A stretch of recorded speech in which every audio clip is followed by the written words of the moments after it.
शुक्रिया उन लोगों का जो मुझसे प्यार करते हैं, क्योंकि उन्होंने मेरा दिल बड़ा कर दिया। शुक्रिया उन लोगों का जो मुझसे नफरत करते हैं, क्योंकि उन्होंने मुझे मजबूत बनाया।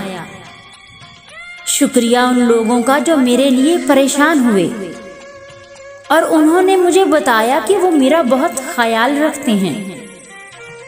शुक्रिया उन लोगों का जिन्होंने मुझे अपना बनाकर छोड़ दिया और मुझे बताया कि दुनिया में हर चीज आखिरी नहीं होती।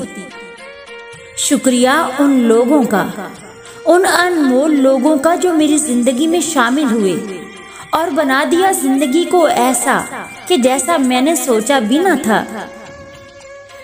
आखिर में शुक्रिया, बेहद शुक्रिया उस परवरदिगार का जिसने मुझे इन तमाम हालात का सामना करने की हिम्मत दी।